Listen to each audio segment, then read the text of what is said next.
the Certification Advisory Council meeting. We are webcasting, and this is an open meeting, just so everyone knows. I just have a couple of housekeeping announcements. If you could all silence your phones, that would be great. And if you are going to speak, the microphone will be in front of you, and you just hit it so that the red light is on, and then everyone will be able to hear. I'd like to welcome everyone today, and I'd like to do just a quick introduction. For our Certification Advisory Council members, we have Daniel Wright from Lamar Institute of Technology, who will be acting as our chair today. We have Diana Miller from Laredo Community College. We have Donna Jurek from St. Edward's University. And then finally, we have Robert Rhodes from Abilene Christian University. We do have two members who are missing today, Carolyn Wilson Green and Jennifer Ram. But with 4 members, we do make a quorum. So thank you very much for being here. We also have staff here. I'm Kathy Mayer, Special Projects Director with the Coordinating Board. Gary Tomerlin is our Deputy Assistant Commissioner. And we have our Program Director, Paul Schuler, with us as well. And we will have our guests introduce themselves as they come up later. I am going to turn it over to our chair for today. Thank you very much, Kathy. Okay, I'd like to remind the Certification Advisory Council that will be operating under Robert's Rules of Order. Motions need to be stated, and we'll act upon them as we go along. The second item on our agenda is consideration of summary notes from the July 30th, 2015 meeting. You all have a copy of these notes. Please take a look at them. And at this point in time, I'm asking for any corrections to those notes.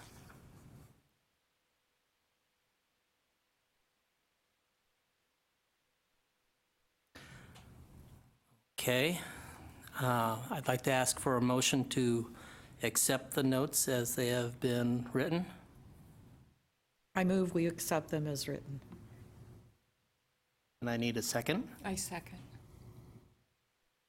Okay. All in favor of accepting the notes as written, please say aye. Aye. Any opposed, say nay. Motion carries. The next item of business for us is the consideration of the application for Certificate of Authority from Joshua Educational Services, LLC. Actually, if Mr. Emmanuel Ike would like to come to the table, please, and briefly state what your vision for Joshua University is, please.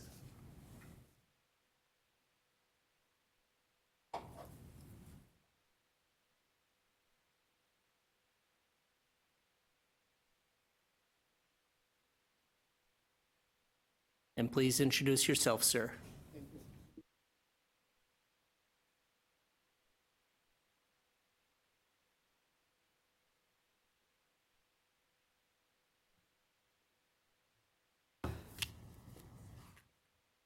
Okay, my name is Emmanuel Ike. I'm from Dallas, Texas. That's where the Joshua Career Institute is located. We are applying for certification authority to open a Joshua University in Dallas, Texas. The vision of Joshua University are multifaceted. Mainly, our goal is to deploy and help students who are graduating from Joshua University gain employment after graduation. Sometimes in real estate, they said location, location, location. But in Joshua terms, we talk about jobs, jobs, jobs. Our primary goal is to ensure that all students are employed after graduation. Currently, we are under TWC. We have Joshua Career Institute. Joshua Career Institute has been with TWC for 3 years. During this period, we have learned a lot. We know that putting students first should be the primary goal of an institution in Texas or around the world. One thing we learned from Joshua Career Institute is that students should be placed for employment on registration day, not after graduation. That's our primary goal, to be able to help students register them immediately upon registration. We will register them with one of the employment agencies immediately to help them to find a job. If you look at our programs, each of the programs has the last item as CRT. CRT represents certification. We want to ensure that every student, if they want to do so, every student is certified upon graduation. That is our goal, because it will help the students to give them an edge in gaining employment. Also, we have learned that faculty members are also important. And then we are hiring right now almost doctoral faculty members. Only few of our faculty members are bachelor's degree or master's degree. Most of our faculty members are doctorals. We want to ensure that the students are receiving high quality education. Let me give you a background of myself. At the age of 10, a man named Oral Robert came to our country. I'm originally from Nigeria. A man named Oral Robert came to our country, Nigeria. At the age of 10, I was told that I'll be going to Oral Roberts University in Tulsa, Oklahoma to go to school. When I graduated from a boarding high school, I was sent to Tulsa, Oklahoma to go to school for business and finance. When I graduated from Oral Roberts University with a bachelor's degree in accounting, and later graduated with a master's degree in finance, I started to look for a job. I could not find a job immediately in the field that I wanted to. But later on, after I did some research, I discovered what the problem was, that I did not have the qualified hands-on training. Although I graduated with one of the top of the class, my phone was ringing off the hook, but when I go to employment, go to accounting firms, they said, Emmanuel, we want to hire you, but you do not have hands-on training in accounting. I was unable to prepare financial statements because Oral Roberts University did not teach hands-on training. It was all principles. Principles are excellent, but they're not requirements for getting a job. A student must have hands-on, be connected to the job to be able to do efficient work.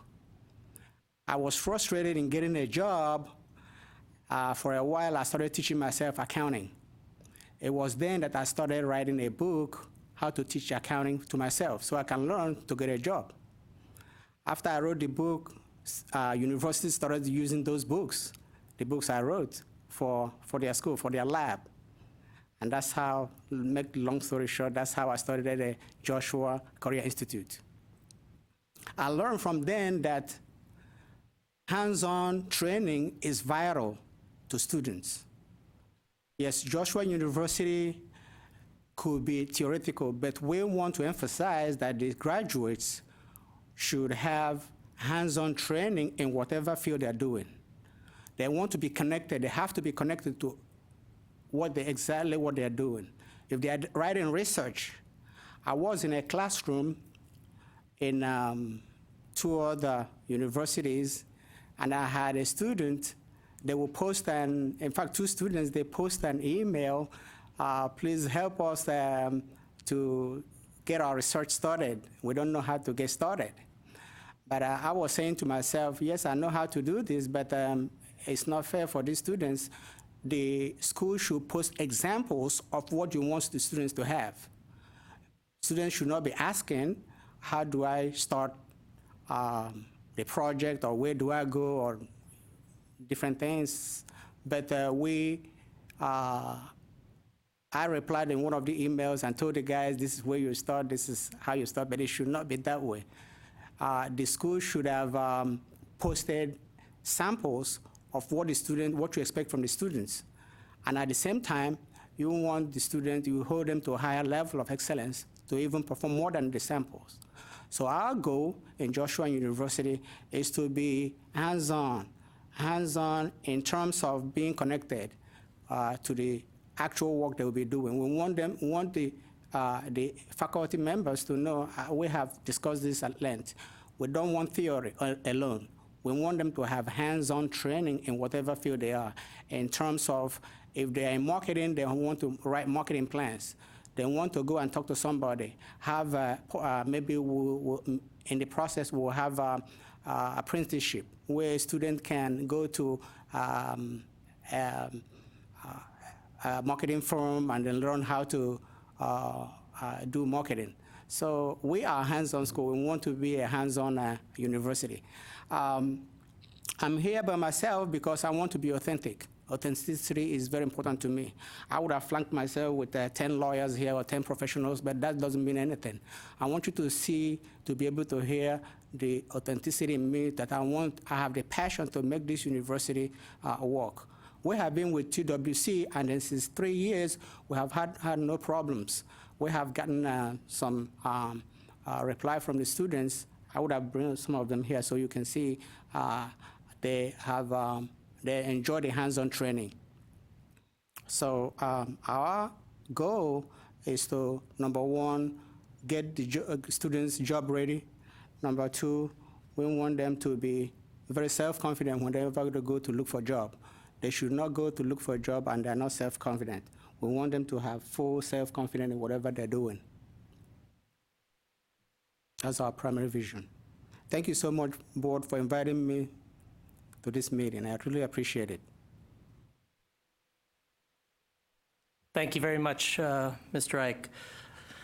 At this time, I'd like to bring up the lead from the site team that visited Joshua University and have them give a summary, have her give a summary of their findings from their site visit. Please introduce yourself.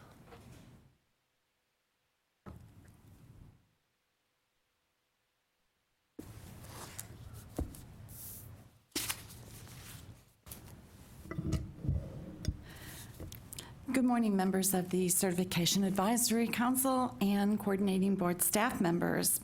I'm Pam Quinn. I am the provost for Dallas Colleges Online with the Dallas County Community College District, and I served as a site chair of the visiting team. On May 12th and 13th, 2016, 3 team members visited the office of the proposed Joshua University at 15950 Dallas Parkway in Dallas, Texas. Joshua University Services has applied with the coordinating board in order to offer 3 online degrees at the associate's, bachelor's, and master's level in business programs, and to operate under the name, of Joshua University. The visiting team consisted of myself, Ann Marabito, an associate professor in marketing at Baylor University, and Mark Lewis, coordinator of graduate studies, School of Education, the University of Texas at Tyler. Paul Schuler represented the coordinating board staff. The applicant is currently registered with the state of Texas as Joshua University Services, LLC. Joshua Career Institute is a private, non-degree granting, for-profit career school that serves as a comprehensive online delivery institution. The team reviewed JCI's current programs and certificates as it seeks to become Joshua University and to offer associate's, bachelor's, and master's degree programs. The visiting team thoroughly reviewed the guidelines of the 24 standards to be covered during the one-time, two-day visit. The report that was created is based on the information from the application, the institutional documents, and the on-site interviews and review of the information. The team took the assignment seriously, working through lunch hours and staying focused on the task at all times. We recognize and admit there was a lot to review in the amount of time dedicated to this evaluation. With regards to the work of the team, the standards were divided among the committee's members, but all standards were reviewed by the entire team while we were researching them, during the writing, and following the completion of the review. Joshua Career Institute currently has approval as a career school and college under the Texas Education Code from the Texas Workforce Commission. It also has a certificate of filing with the Office of the Secretary of State of Texas. The applicant, as Mr. Ike mentioned, does not have a true physical campus for students since the proposal is for the Texas not-for-profit online degrees in business programs at the 3 levels proposed. The applicant is seeking approval from the coordinating board to offer the 3 degrees. The team thoroughly reviewed all 24 standards and wrote a segment that addressed observations and areas of significant concerns which we believe needed to be addressed. Although the team found many positive aspects of the applicant's proposal, it found more areas of concern. The Legal Compliance Standard 1 was the only standard that was in full compliance and without any concerns. The other 23 standards had citings and recommendations for improvement. Some things that the review team found positive were the way in which the courses were to be structured. They all had a similar look and feel, with one consistent navigation process from course to course. This approach is considered one of the best practices in quality online education. Joshua University's responses addressed each concern in the report with a response. In a review of the responses, that Joshua University has already corrected many of the concerns. For example, there was a concern about the qualifications of the Chief Academic Officer, and a new CAO has already been hired. This person appears to have the credentials more aligned to what is expected in the standard. The applicant has also hired a new president since the visit. Although the president that we interviewed at the time is no longer there, she was there in a relatively short amount of time, and the new president has also been there just within the last few months. Although the resumes of these people seem to meet some of the guidelines, it is hard to see how effective they are in the job since their tenure is very short at this time. One of the biggest concerns of the entire review rested with the lack of much developed curriculum in the courses to be offered. The outlines of courses appeared to be there, but no full courses could be reviewed. The team recognized that it might not be feasible to have all courses fully developed at this time, but we felt that several courses needed to be completed to have confidence that the students would learn what they needed to learn to meet the goals for Joshua University. The team reviewed the proposed catalog, but again, there was not enough evidence to ensure that the quality content would be in place. The JCI courses were not robust enough. There was also concern that even JCI was not that successful based on the low number of students we saw enrolled. Because of the working status of most of the students and because there were not that many students to contact, we had questions regarding whether JCI was delivering the content that would prepare students for the workplace. The plan to develop Joshua University into a fully online university was recognized as a valued effort. Today, more than 7 million students are earning course credits and degrees via online across the country. Although in the scope of higher education, online learning is still only a few decades old compared to the traditional mode of classroom higher education that has been in place for centuries, more is being learned about what makes for a quality online experience. The tools built within JCI's specialized and customized learning management system allow for student-to-student and faculty-to-student interaction. Both of these are necessary within quality online courses. However, without seeing much of how the content is developed, it is difficult to know whether these courses were developed to make best use of the interaction and to make it a reality. JCI's LMS is supposed to be improved when Joshua University begins operations, but questions of course content remain a concern. Another part of serving students in online courses relates to the student services provided by the institution. Although the team had fewer concerns about student services, there were questions about security, adequate learning resources, and the way in which students were advised and counseled. Overall, the review team found 23 of the 24 standards to be incomplete or lacking what we felt was necessary to provide a quality program for students. Although Joshua submitted a number of responses that clarified or answered some of the review team concerns, the committee does not believe Joshua is ready to receive approval at this time. If Joshua were to be considered for approval, another team review would need to look firsthand at what is being offered and particularly at the curriculum in the courses to be taught to students. This concludes my report. Thank you, Dr. Quinn. Before I ask Mr. Ike to summarize his response to your findings, I'd like to ask the coordinating board staff to provide an overview of the process that will occur once the council makes its recommendation. Thank you, Dan. Just to go back a little, the entire process is that an applicant will make an application to the coordinating board and provide many documents and explanations of how they're organized. And as Pam explained, some of those areas, faculty, facilities, equipment, curriculum. With that, we invite a site team to be our eyes and ears and to make a report. You have received that report, and then you have also received, the applicant has a chance to make a response, and you've received that response as well, and that's what you will be making your recommendation on today. The Certification Advisory Council will make a recommendation. The commissioner for the coordinating board will also be able to make a separate recommendation.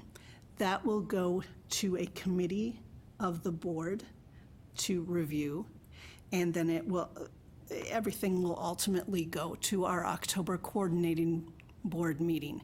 The coordinating board meets quarterly. Thank you, Kathy. Mr. Ike, we'd like you to provide a short summary of your response at this point in time, please. Thank you for the opportunity to respond to some concerns from the visiting team. They visited in May, and before their visit, we were advised that their visit will be based on Joshua Career Institute's performance and procedures, since Joshua University is not in existence. You cannot judge Joshua University when it's not in existence, so the benchmark for judging Joshua University will be the performance of Joshua Career Institute, JCI. So we were prepared with JCI portfolio on what they will look at. When they arrived, the process went into asking for information about Joshua University, which was not in existence. It was not legally inoperative. We had no president, we had no chief operating officer, there was nobody for Joshua University. We had some staff that from JCI but they are not in Joshua University.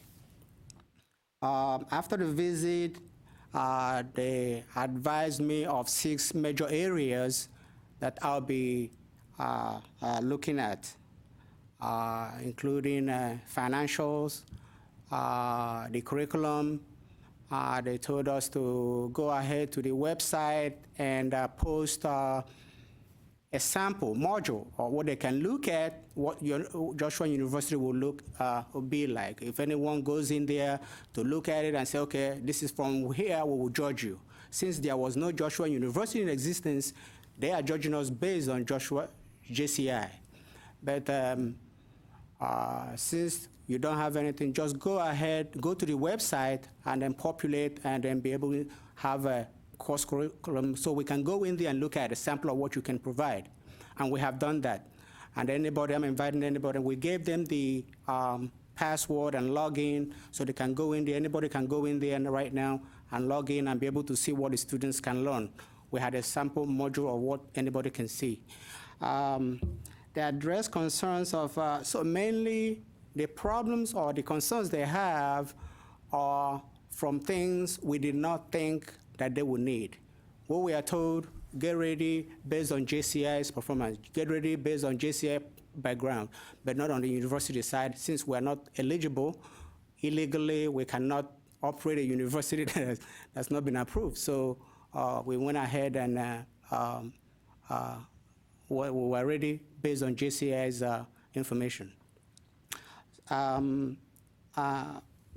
Dr. Quinn mentioned about curriculum. We have developed a curriculum which I sent to Paul. All curriculums, they have been all developed.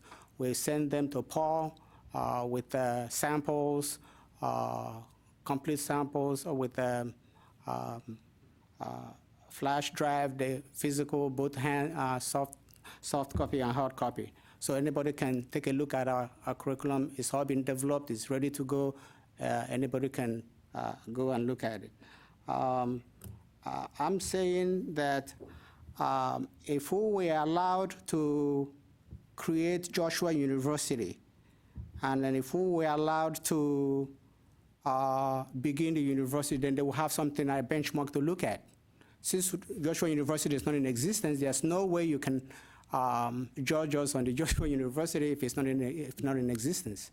But we have been with TWC since those 3 years. There has not been any problem. There has not been any sanctions. There has not been any problems from TWC against JCI. She brought up about the students, about their job, about the number of students. When we started JCI, it was going to be hands-on. It was going to be hands-on, but the students will be able to get a job immediately. But after we started, we discovered that the students that are coming to us from the local areas, because of money, they are taking on courses that they're not even like. So even upon graduation, they tend to, that's what the board will have to look into. Even after graduation, they tend to look for another job, even if because they are not the one paying for these courses. They get it from the counties, but eventually they do not go back to those jobs. That is more reason why the students are not being employed. So that is, we are Joshua University. We have been, JCI have been in operation since 3 years. We think we'll continue to do a good job. We have samples. We have addressed your all concerns individually. All of them, all 24 concerns, they have been addressed too, and then we provided evidence of what you can see. If you want to take a look at our curriculum, our course modules, they are right there online. You can go and take a look at them. Thank you so much. Thank you very much, Mr. Ike. Okay, at this point in time, I'm going to open it up for questions from the council members of Ms. Quinn, Mr. Ike, or the coordinating board. And I'd like to begin by asking the coordinating board staff about the limitations placed on the applicant's level of preparation, please. Thank you, Dan. Applicants, before they are approved for a certificate of authority in order to offer degrees or courses leading to degrees, are cautioned that, one, they cannot use certain protected terms, and one of those protected terms is university. So Mr. Ike was counseled that he could not indeed start using Joshua University with that protected term prior to having that approval to offer courses leading to degrees or degrees. Applicants are also cautioned that they cannot actually start offering those degrees or courses leading to degrees or advertising such degrees or courses leading to degrees. So those are two limitations on applicants that Mr. Ike has followed and was cautioned that he could not do yet. And I'm going to turn it over to our Deputy Assistant Commissioner. And, you know, our role at the coordinating board, and we have, the way I see it at least, is at least two primary roles. And the first and foremost job we have to do is protect the interests of the students of the state of Texas. And I think we're the voice for the students. And then second, we have to support and help and assist the institutions to deliver and serve the students of the state of Texas. I kind of joke with my two boys. I have a 21-year-old and a 23-year-old that I get paid to make decisions for 725,002 students. The 725,000 approximately represents the number of students enrolled in community and technical colleges, and the 2 represents them. And I actually then tell them that the state pays me well to make those big decisions, and I'll do it for them for free. And but anyway, a little bit of a sidebar there. But whenever we were working with Mr. Ike during the application process, we had at least one conference call that I participated in, and Kim and Paul participated in others. And I recall explaining to Mr. Ike that, as Kim said, you can't be an institution until you're approved to operate as an institution. And so there's a bit of a paradox there, if you will, of how can you have this stuff together and be ready to operate when you can't operate. But we advise that you've got to demonstrate to the site team that you're ready to be a university and that you're ready to go. And so you're ready to start. And, you know, as an example, you could have a website that is hosted only on a local computer that you could demonstrate, show all the resources, but it just can't be public facing until after you receive the authority to go. And you know, I mean, my background's computer science, so that you would there's got to be a certain amount of that developmental process that goes on for a period of time before you start enrolling students next Monday. You know, I mean, institutions are all dealing with registration and all that kind of stuff right now. With semester started about 2 weeks ago. I know when I was in the colleges I was at before I came here, we posted the schedule way back in the spring sometime, right? And so there's processes that have to happen. And so we did communicate those to Mr. Ike. Yes, he was told you can't put a web page out that says Joshua University, but you can do all of this developmental stuff. Because once, assuming you get approval to go, then you need to go in fairly short order to get the school started. And so I would just kind of like to add that to the comments. Thank you, Mr. Tomerlin. I've got one more direct question, and then I'll open it up to the other members of the council. But Mr. Ike, could you give us an accounting of how many students JCI has served each year for the last 3 years? For the last 3 years, I would say average of 10 students. For the last 3 years, total of 30 students. So the first year there were how many students? The first year, I don't have that number, but on average, it was 10.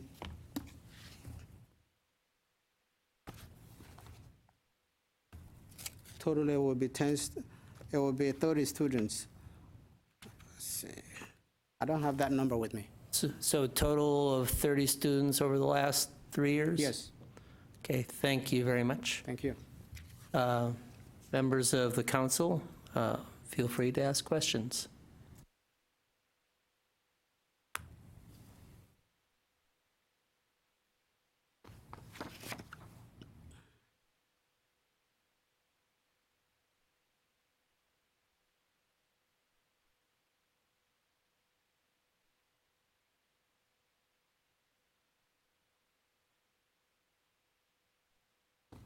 Mr. Ike, could you explain your current course offerings or what you were planning on offering? We'll be offering certificate programs. We included the certificate courses or the program in this so we can transfer it from the JCI into the university. We included the certificate, and then we have associate degree, we have bachelor's degree and master's degree, all in the business areas. And then we have all that set up right now, currently on the website. We have a module for sample of the courses as requested by the visiting team of the courses we'll be offering. We have those ready to go. The website is already on, but it has not been legally published. We kind of set it, tweak it, so at the end of this, when we approve, we'll be able to tweak it and then transfer it to the main website and online. But currently, we have completed that. The website is completed with all the modules, and then we give the password and login to Paul. And then any one of you can go right now and then take a look at what we have. They are ready to go. Okay, and just to add on to that, I believe that there were 30 at the beginning, and then you narrowed them down To 7, yes. To 7. 7, yes, 7 programs. Okay, Yes. and the 30 were there when the site visitors attended, correct? Or No, was it 30? no, 30 were not there. We focused on the 7. 7? Yeah. Okay. But the 30 was what we started with based on the backings we have. We thought we can go with the 30, but on advice, we scale it down to the 7 on the business programs, associate, certificate, associate, bachelor's, and then the master's degree. And that's what we have. All right, thank you. Thank you. If I can maybe offer a little bit of background information. During the working with Mr. Ike during the initial application process, and what we normally do is we get these applications. The first inquiry here is normally just a phone call, and people more or less say, "I want to start a school." And we're like, okay, there's a process for that. And then we start working with them. And during the working process with Mr. Ike, he had initially proposed to do vertically, Mr. Ike, correct me if I'm wrong, I believe it's 5 or 6 discipline areas, and he was going to start with certificates, associate degrees, bachelor's, master's, and doctorates in each of those areas. And so, in essence, his initial conversation was planning to do from an associate's through a doctorate. And Paul just passed me in business, admin, healthcare, information technology, paralegal studies, psychology, counseling, education. And I think that's the curriculum areas. And you know, as an example, in our conversations with Mr. Ike, we explained to him that to the best of our knowledge, there's not a doctorate in paralegal studies, you know, in the nation. And so tackling that much work initially would probably be problematic, and we encouraged him to pull it back down to the 7 areas which are more focused on an associate degree, bachelor's degree, master's degree in business management and marketing. Business administration globally is. And so that's what Mr. Ike is speaking to in the 30 and 7. And you can add to that, Mr. Ike, if you would like. No, he's correct. It was from 30 programs to 7 programs, all business now. There are no education, there are no healthcare, and paralegal and all that. It's all now business on the associate, bachelor's degree, master's degree levels. Just for clarification for me, looking at those 7 areas or degrees, within each of those areas, there's actually multiple programs, is that correct? Those are minors and majors, all are business administration major. And then in the other area, there will be minor. Minor, for example, accounting, marketing, those are minors. But the main program is business administration. Okay, so the major is business administration, and a student could get a minor in Yes, in the various other areas. Right, in different areas, yes. Those are minors. Okay, thank you.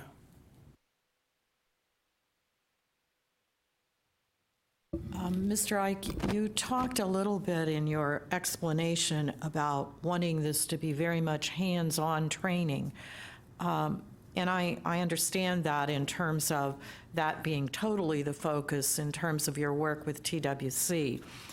But as you move into particularly bachelor's and master's degree, how do you propose on the online to balance this hands-on training with the theoretical background that's traditionally required for a bachelor's or a master's degree?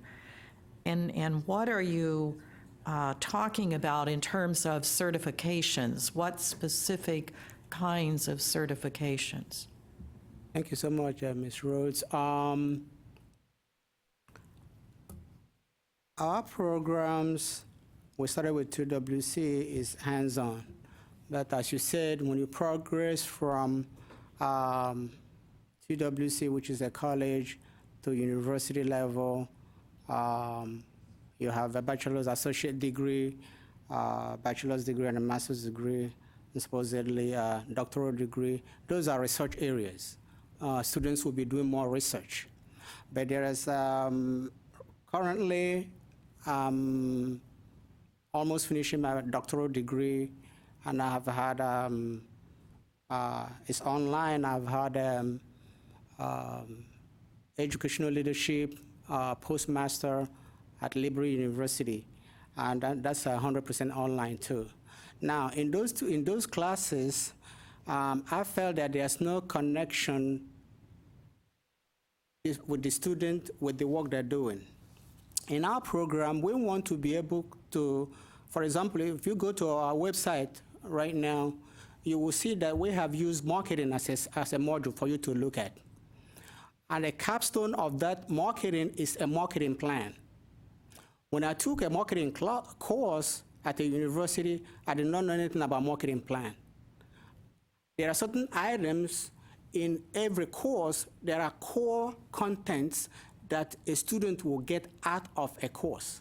We think those contents are very important. For example, marketing plan is a capstone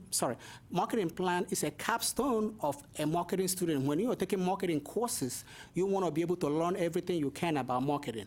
And we think that marketing, as we look at the program, we think that marketing plan for a student to complete a comprehensive marketing plan is excellent for the student to be able to go into the world.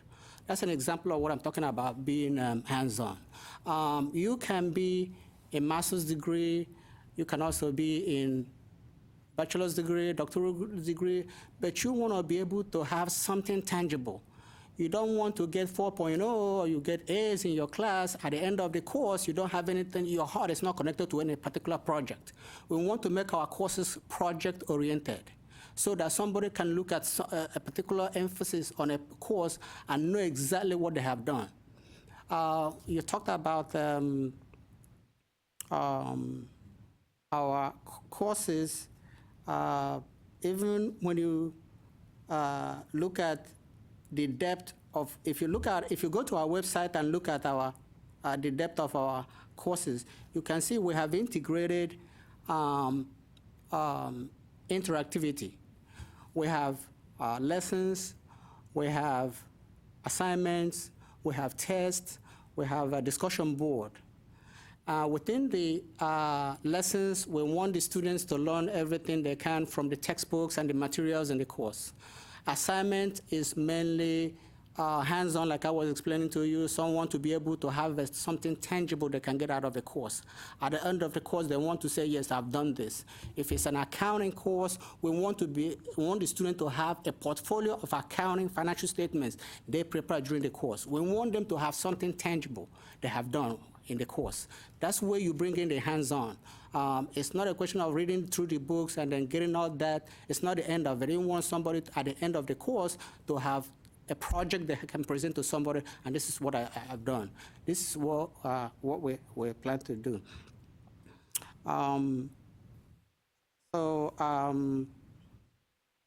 That's what we have done. If you would like to go to the website, and then you can be able to see those. There was another. What was the second question you asked? There was another second question you asked. I think the other piece was you had referred to certifications. Very good, excellent. Now, the certification is very important. We think that certification for every student will give them an edge when they go to look for a job. It's up to the students. For example, in accounting, we want to prepare the students. That's at the tail end of their course. At the end of their course, towards the end of their course, we want the students to be able to. It's an option. Do you want to get certified in your course? If the option in that they want to get, we will prepare them and help them to get certification in that field. We think that certification is very vital. If I had certification when I graduated from accounting, it would have given me an edge in getting a job. After our survey and everything, with students are very happy, and then they choose about getting certification in every area. So we put the certification as a part of our requirements. It's not. It's an option. We put it as an option, but there are some students who think also they need it. It will be a requirement. But overall, currently, we have all of them as optional. They can choose if they want to. But we think wholeheartedly that certification is very important. Marketing, they have a marketing association. Accounting, they have accounting association, different areas. So certification is what we, in each group, in all the courses, we want them to get certified. Thank you. Thank you.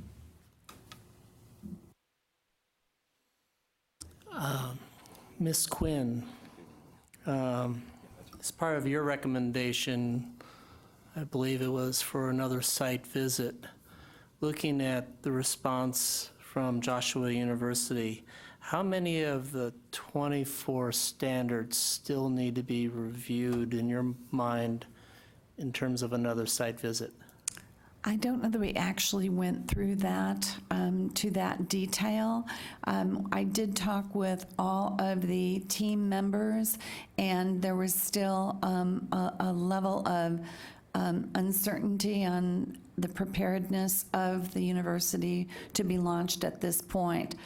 We did not go back and then clarify this one passes, this one doesn't pass, because some of it did require going back and really looking at it.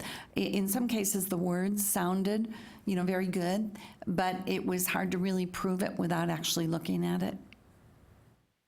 Thank you very much. I'd like to make a motion that we recess until 11 o'clock. 10-minute break, please. And I need a second. Second. All in favor, say aye. Aye. Aye. If I could just add, during the 10-minute break, we will have no discussion between the members on the business in discussion. The only topic can be, aren't you glad that football started last night? Thank you very much. We'll break for 10 minutes, please.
council members of both Ms. Quinn and Mr. Ike or the coordinating board. Any more questions, please?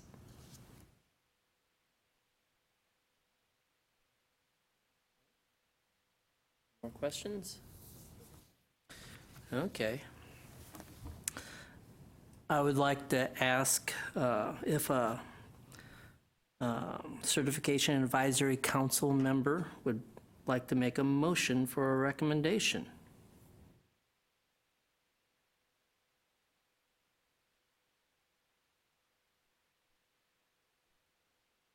Mr. Chair, as a point of order, what are our two options, or what are our options for recommendation? Can I refer that to coordinating board? You will be basing your recommendation on the report and the response and any information you've gotten today. You can make a recommendation to the coordinating board to approve the application, or you can make a recommendation that you would recommend to deny the application at this point. And I think it's implied, and I think it's on the agenda for the certificate of authority. Yes. That should specifically be in the motion. With that clarification, I move that we deny the current application for certificate of authority for Joshua University.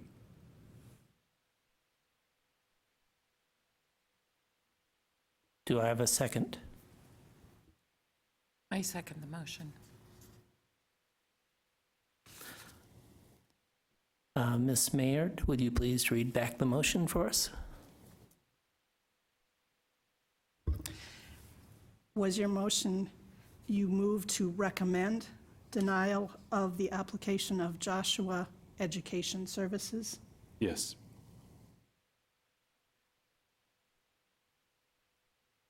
Who was the second? I'm sorry.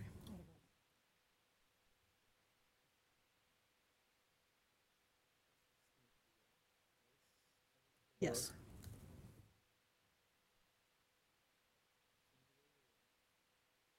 Why don't we go ahead and poll, just for the record? I'd like to poll the members of the committee as to whether they are in favor of the motion as stated or opposed.